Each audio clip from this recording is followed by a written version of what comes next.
Welcome to the Emblazers show, where B2B leaders are igniting revenue. I'm your host, Abby Kerr, and on today's episode, my colleague Tim Riesterer sits down with Sinem Hostetter, a partner at McKinsey Company. Sinem advises CEOs and commercial leaders on how to drive sustainable revenue growth in complex B2B environments, from pricing and GTM strategy to digital and sales transformation.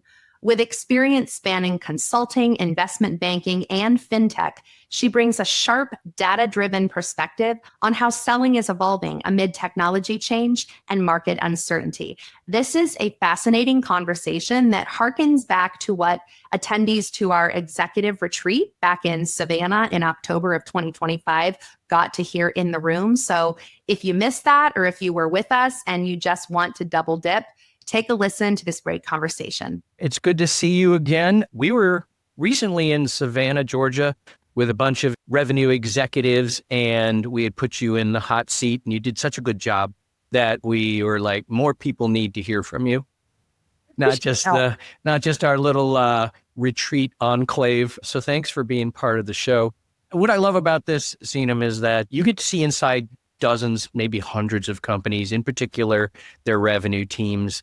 And you get to hear what's going on, and you get to help them out, and then you get to see what works and what doesn't. So when you speak, it represents a lot of the listeners out there because our audience is sales and revenue leaders. So I thought we'd just recreate what happened in Savannah for a larger audience, and let's hear you opine on all these topics. And I probably have a little bit more updated stats and all that beautiful research that we do on the back end between our last conversation in Savannah. So I may have some new facts. See, folks, this is it. You're going to have up to the minute, second detail.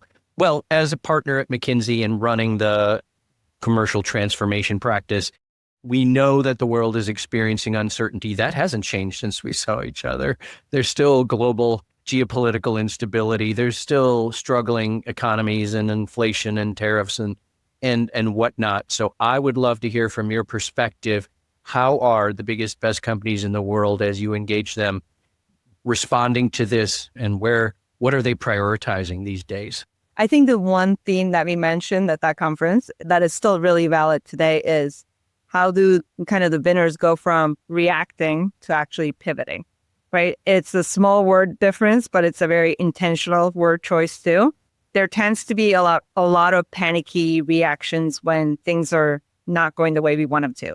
A lot of the companies that we see that are more resilient when it comes to such shifts are the ones that institutionalize their capabilities against such volatility, right? If you think about a lot of the volatility we're seeing right now, the companies that are doing good in this situation, they tend to treat pricing, supply, and commercial coverage as almost living systems that get updated continuously and not once a quarter or once a year, right? So I think that is one of the biggest mindset shifts that we see. But not just reacting, it means agile. I hear you saying they got to be adaptive in these systems, which maybe used to be fixed for extended periods of time.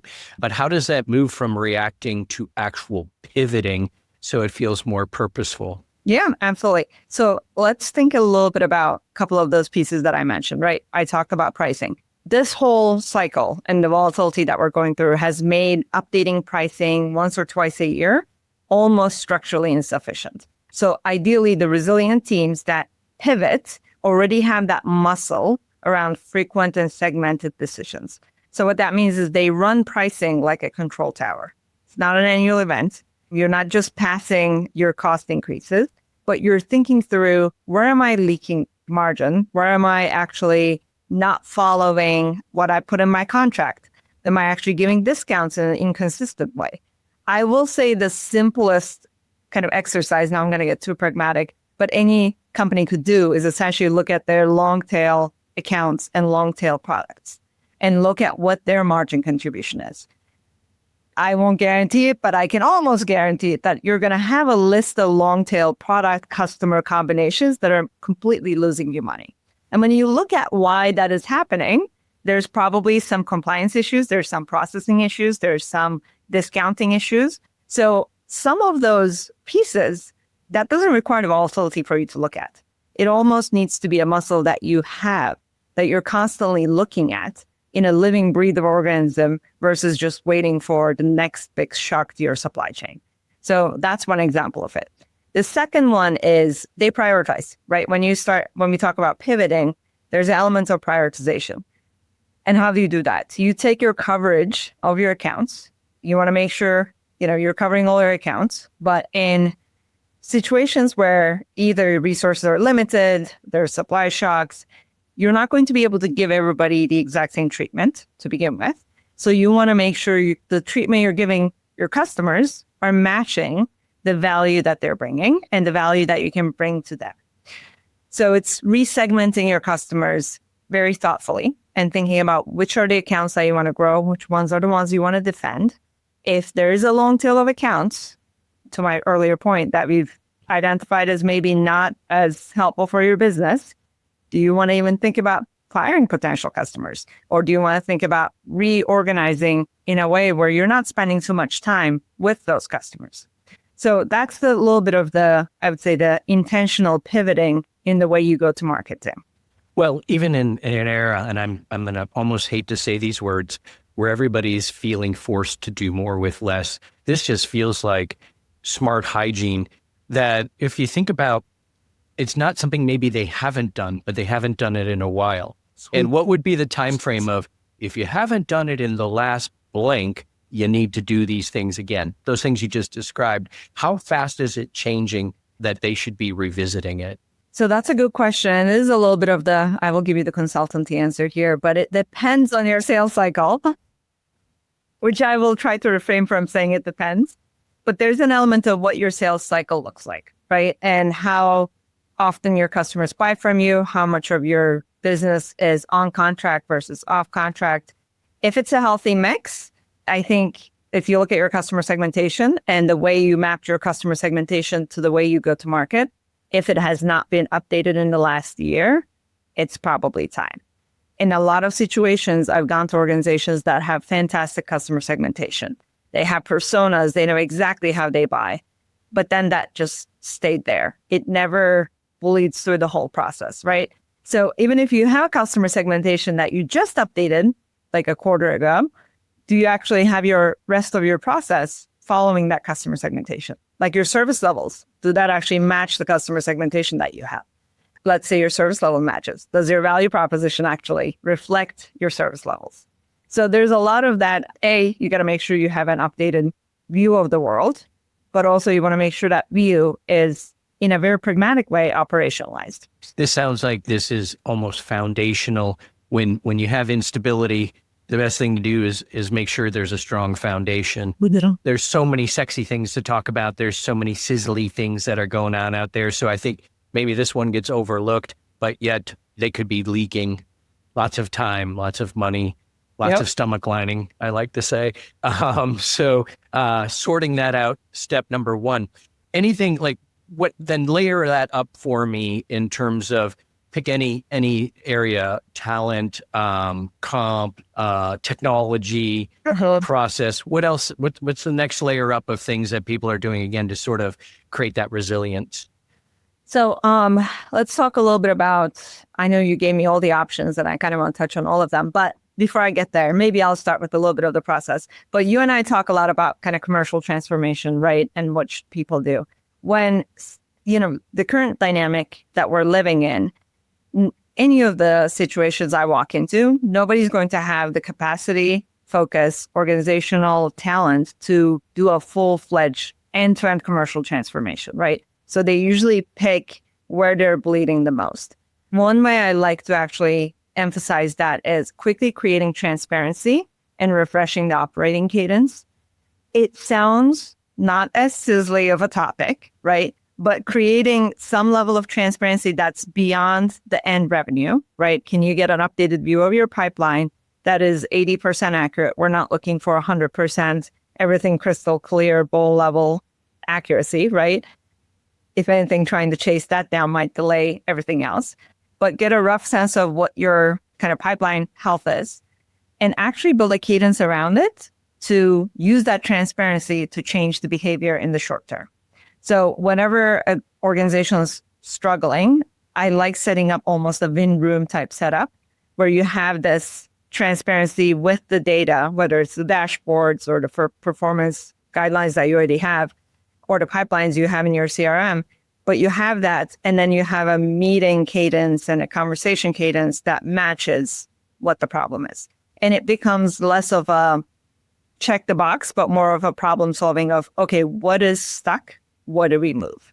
And then once you have that transparency, start thinking through, how is the second half of your pipeline doing, right? Investing a little bit in renewals and customer success before everybody rushes after every single lead to bring the front of the pipeline to that healthy shape. You want to make sure that the rest of the pipeline is not bleeding before you kind of push through more potential new leads. So I would say that's very pragmatically, if you're struggling, once we talk through the pricing piece, this is another very pragmatic thing that I like actually looking at in any organization. But then I will let's pick on some of the comments you made around whether it's the talent, the technology. So you tell me which direction you want to go, because I got thoughts. Well, I'm just thinking like a layer cake. So we got pricing and now we've got pipeline. Let's save talent because that's sort of a global discussion. But it feels like the underpinning for a lot of everything you just said, and probably anything we talk about next, is going to be where people are at with their tech stack.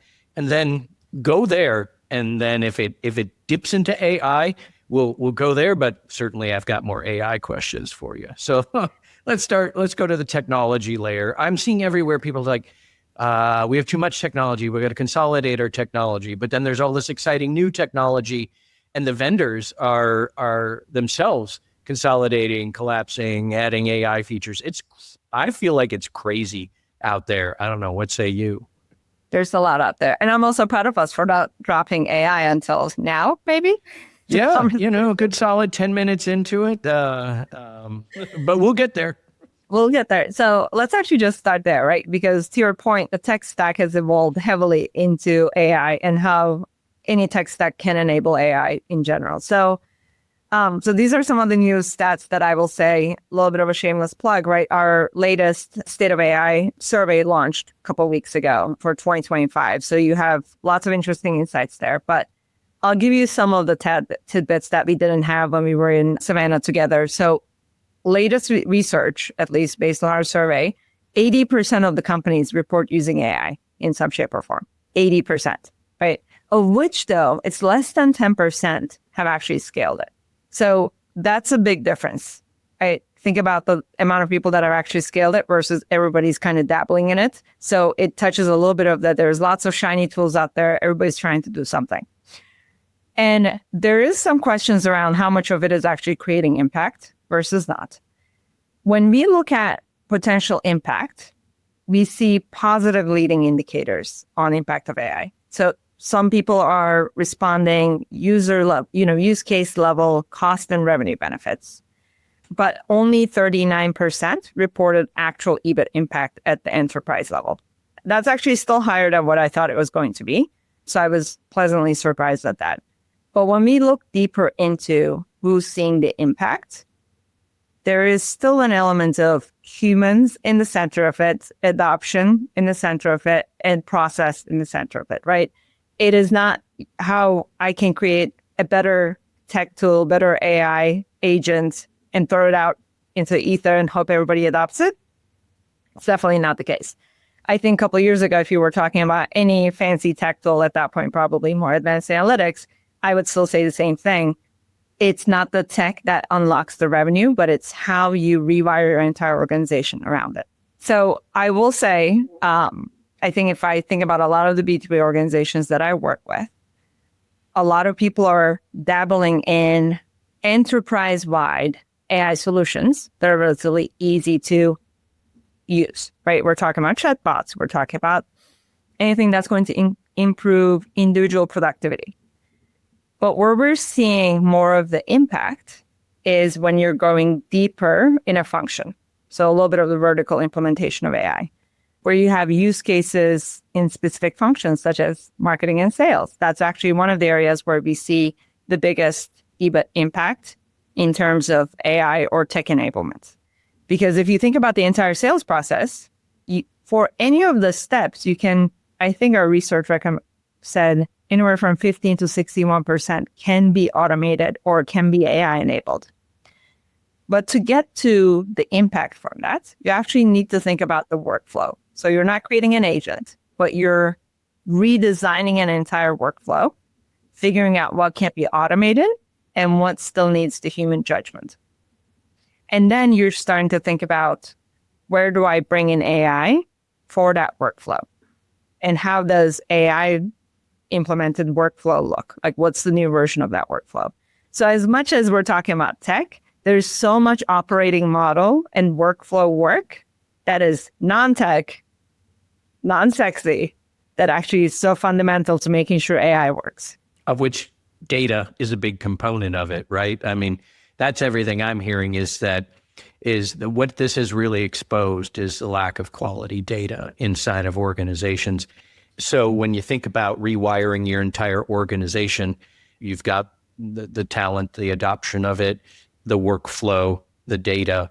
But I'm going to go back to a point you said, is that one, marketing and sales have been identified as one of the preeminent use cases that are already showing EBITDA sort of impact. So when that happens, there's going to be more interest and continued pressure to drive that.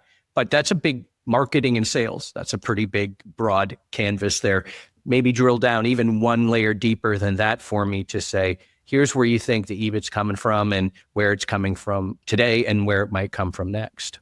So some of the use cases, I'll go deeper a little bit on the sales part, right? So if you think about a couple of years ago, as we were thinking about analytics, right? We were thinking through, how can we make our reps smarter in terms of making sure that they have the right leads? So now with AI, you actually automated a lot of that upfront lead identification, lead qualification, and almost giving them the warm lead with the right value proposition, right? If you look at, for example, I think I've seen a lot of this with Agentforce in some of our use cases, you can create an end-to-end agent that will tell you, hey, here's an account you haven't gone to. Here's what product you should go to them with. Here's what they're potentially comparing your product against. And what is your value proposition for all of these competitors? If they tell you this, how you should be responding to that. That entire workflow from end to end is one of the most impactful ones that I've seen, right? Because it tells you who to go to, what to sell, how to sell it. Then you can tag on the pricing pieces of it, but you still have a human element to it to make sure the value proposition is landing, right? So that's probably one of the biggest, I would say, time savings, smarter selling type impact levers. And that is kind of the job description of sales enablement in a way, but now it's not a blanket sort of initiative that is like, here, everybody go after this market with this product and here's your tools. It's deal by deal, potentially contact by contact within that deal, and it's happening basically in real time. That's what I'm hearing you say. What if your next big revenue move didn't come from a blog post or a cold LinkedIn scroll, but from a real conversation with leaders who've been there? As the world of sales is constantly evolving and constantly changing, I think it's even more critical to get together with people to understand how are they helping to solve some of the problems that our buyers have today. Meet Emblaze, a community of sharp B2B minds, CROs, CSOs, rising stars, sharing what's actually working in sales, enablement, and customer growth. We always find a lot of value in the partnerships that we're able to form with some of the other great organizations that are part of the team here. And personally, I love the opportunity to connect with my peer group outside of other organizations and learn from them and try to figure out if there's things that they're doing that we can pull into our organization and benefit from. Join a monthly forum, dig into science-backed strategy, and get insight you won't find in your feed. Start your Emblaze journey today at emblazegrowth.com.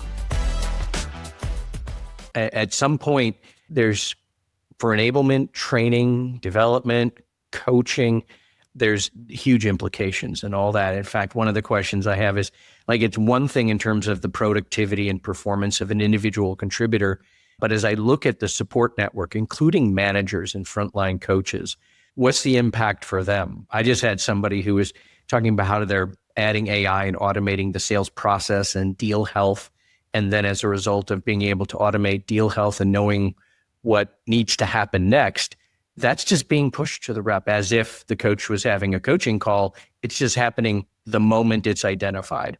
And this person didn't say this at their company, but he's like, I'm kind of automating managers. I don't want to get hyperbolic here, but what does that mean for managers and their job description from your perspective? Where are they going to continue to be able to add the most value moving forward? So that's a good question, right? I think when we talked about best-in-class sales capability building, in general, what we always want to see is a manager spending almost 50% of their time coaching.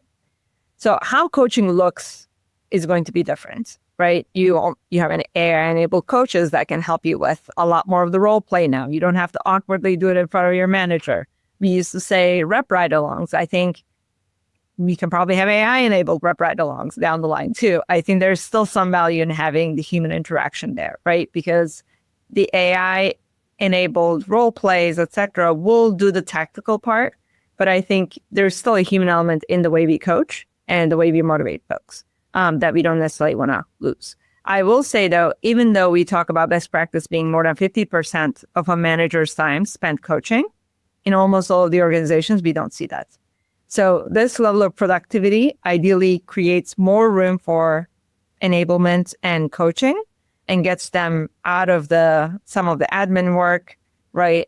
Gets them trying to distill pipeline for insights, right? Ideally, the insights should be there. The red flags, the business decisions that they need to focus on should be given to them in a relatively faster fashion. So if you have some of those ease of operating model, ideally, they will have more time carved out for development. So that's one piece. The second part is the talent is at the end of the day still your engine. So in volatile times, that engine is going to need fuel, right? That engine needs a little bit more of the purpose. So if you think about, I think we've done research when we looked at sales reps who feel more connected to the purpose of an organization, who feel like they have a purpose that's linked to the company's strategy, they're 3 times more likely to stay. AI is not necessarily going to build that connection for them, right? That's where you're going to have the human magic still. So all that is to say, training will have heavily AI-enabled elements to it. But I think the personalized coaching, ideally managers will still have a little bit more time with all this productivity to continue to create that magic. And I will say, as we're transitioning into this more AI-led world, that for the managers, I think making sure that their reps know how to use AI is going to be the bigger challenge, right? So I imagine in a lot of the conversations coming up, if you have an AI-enabled role-playing coach, it's going to be getting people to actually use that. And how do you have the operating model, the cadence, the incentives, the KPIs to actually make sure that they're using it? Because it is, and I'm sure you've done some of these, but it is still so awkward, right? It's just like listening to yourself talk to an AI robot and get your feedback.